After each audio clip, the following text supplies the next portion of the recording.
Hey everyone, Coach Stan here. Want to give my thoughts on Selkirk's brand new SLK Era Power Widebody paddle.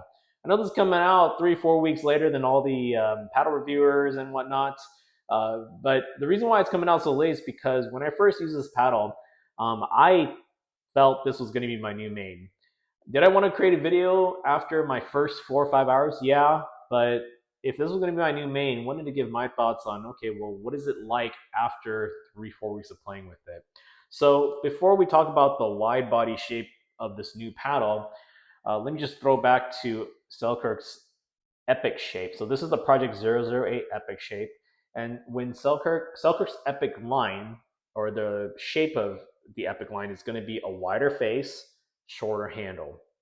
And it's great. And a paddle like this is great for work in the kitchen or working on the non-volley zone. With that shorter handle, it's a lot more maneuverable. With the wider face and the sweet spot, you're able to really just get good contact on the ball and at a much larger surface area. So this shape ends up being a great option for a lot of patrons that are at my club, a lot of casual intermediate players, and they really enjoy really just actually the shape.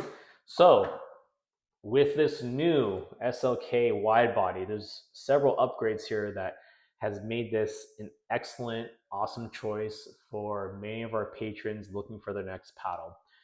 First, the wide body shape, you can see that's quite wide compared to, let's say, some of the other ones out there. And I encourage you, if you're looking for this paddle, go check out other reviewers' videos and whatnot. They slice and dice this thing up. They tell you all the stats and everything, and that's great. I mean, I'm not going to repeat what they're saying, but definitely check their videos out. It's very informative. I'm simply just going off of my personal experience and just want to talk a little bit about some of my Patreons, their experiences as well. But with the wide body shape and the aerodynamic design, this is really great for just cutting this paddle through the air.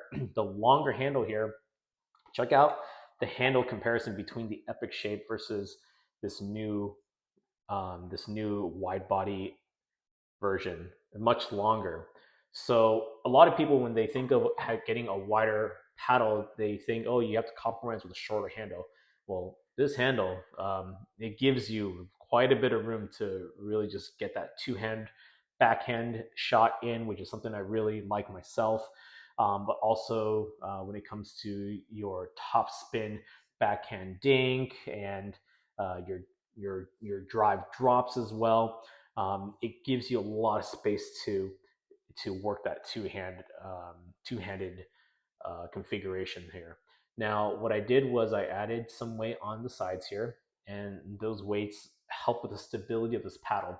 So without those weights, and what I noticed is when I went in with a one-handed, either a slice or a dink, I felt that, think of an airplane, right?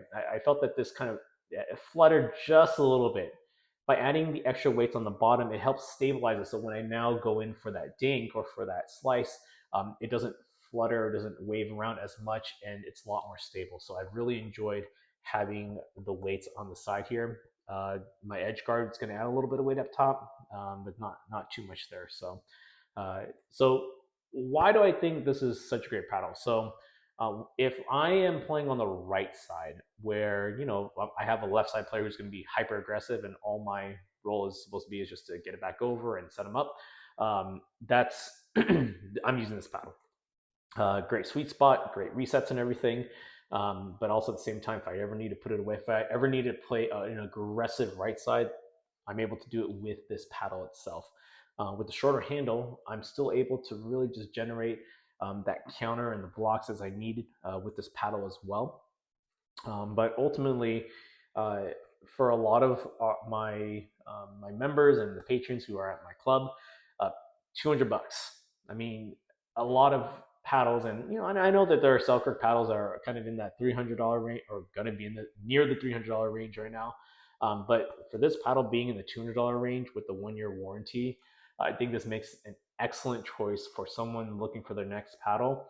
Most people who I know don't stick with the paddle for more than a year, but with that 1 year warranty, you at least have peace of mind. So It's a great choice for a lot of players, and I wouldn't sleep on the wide body. I know the elongate is probably going to be the more popular one, but the wide body, check it out.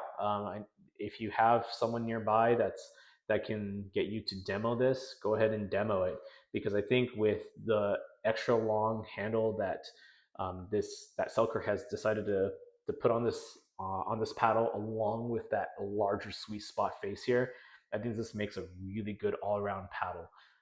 I'll put a video out there on the elongated and I'll compare these two, but I wanted to give um, the wide body paddle video out first because this is a paddle that I think is excellent choice for anyone who is looking for their next paddle but don't want to break the budget either. So thanks for watching. If you have any questions, post them below.